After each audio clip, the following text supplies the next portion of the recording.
What's going on? It's your boy Sermon at Sermon's Domain on Twitter. After a long journey that spans at least 5 years, Mr. F.A.B has finally released the sequel to his 2005 sophomore album, Son of a Pimp, with Son of a Pimp 2.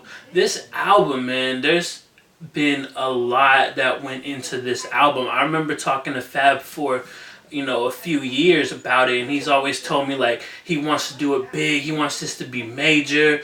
And dating back to like 2010, 2011, he was had some of these features. I remember him talking about a record with Lupe back then, and now we finally get that record. So the journey has been a long time in the making. He's put out projects in between, but this is like that huge moment. I was watching an interview that F.A.B did with Thizzler, and one of the quotes that I really gravitated towards was a conversation that he had with Too Short back during like the hyphy days.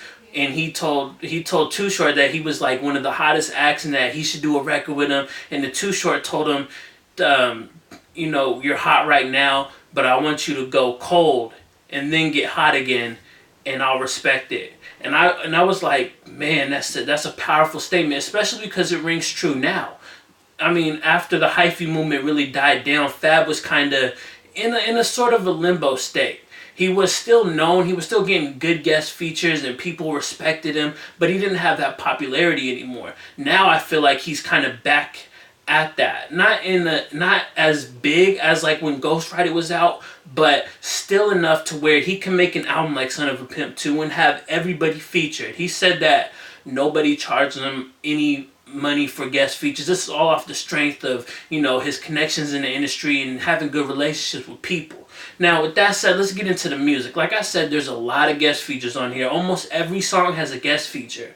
So, to me, when I first started listening, it felt more like a Mr. F.A.B and Friends type of album. But the more I started to listen, the more I realized that F.A.B himself stands out a lot.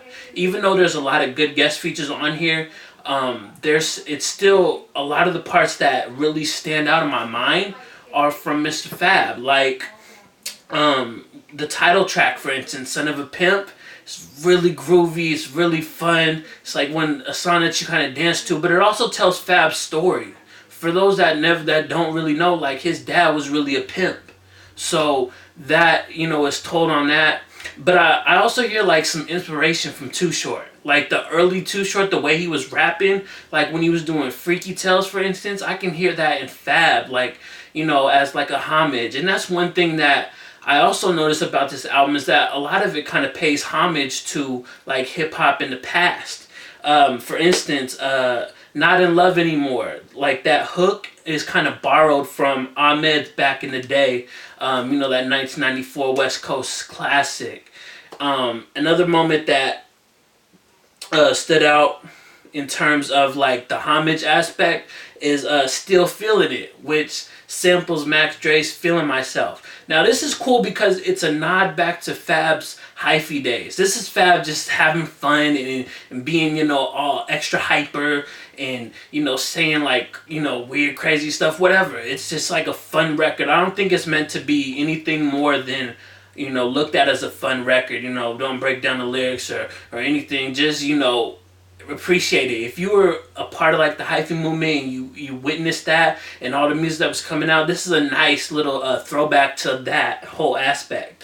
In terms of like the best F.A.B on here, I think it has to be Survive and All Around the World. Now on the album there's so much diversity. Like literally, he can make a trap record, he can make a down south Texas type of record, he can make those fun hyphy club type of records, stuff of that nature. But what really gravitates towards me is when I hear a record like Survive featuring Kendrick and Crooked Eye, and these three are really telling stories about what's going on in their environment. Crooked has the best verse on the song. He tells a story about I think it's a girl that he's writing from the perspective of a girl, or like telling the story from the perspective of a woman who watches her her dad died from an overdose, and then she's struggling, so she's thinking about, committing suicide. It's powerful. It's a very powerful verse. And then the next song is All Around the World. If Survive is more about like an environment, it's more contained, it's like a smaller scale, I think All Around the World is the record that, finds F.A.B really like sharing his views on what's going on in the world. Talking about ISIS and in the possible World War III, and what's going on overseas, all that kind of stuff. Even what's going on in our backyard, like Chicago, for instance, all the violence that happens there. To me, that's like the ultimate F.A.B. It falls under the I Found My Backpack, Mr. F.A.B. If you've heard those mixtapes, those albums, whatever you want to call them, like that's like that conscious rap that F.A.B was really trying to brand for a long time. And so I really enjoyed it. And I ended up liking this album a lot more than I expected. Like, the one thing that turned me on and turned me off was the guest features. Because like I've been saying, there's a whole lot of them, but I don't feel as though they overpower F.A.B a lot.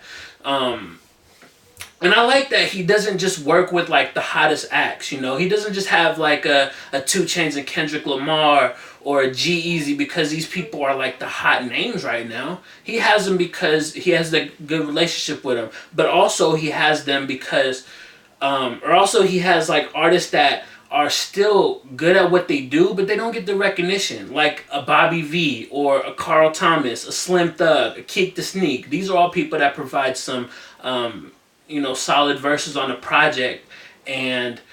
But a lot of people aren't really talking about Bobby V like that or Keek the Sneak, so it's kind of cool. Like, F.A.B went all out and did everything, so the album to me is very diverse. I think I can go on and on about it.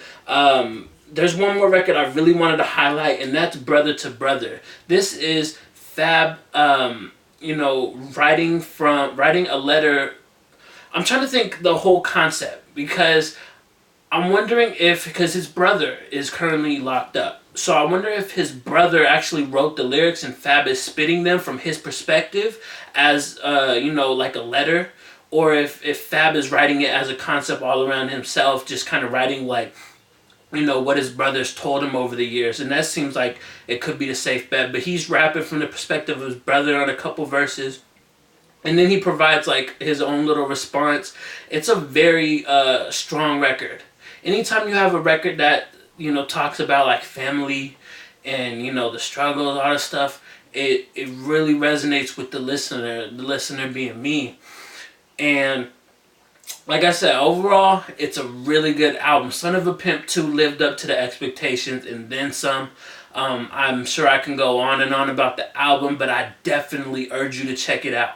If there's one release you check out this weekend or next week, or, when you see this video 6 months from now, it's Mr. F.A.B, Son of a Pimp 2. And once you hear it, please, by all means, let me know what you think in the comment section below. What's your favorite song, favorite guest feature? Talk to me, and then like the video, subscribe to the channel if you're not already, share the video. Follow me on Twitter at Sermons Domain, and as always, thank you for your time. I appreciate you for watching, and until next time, peace.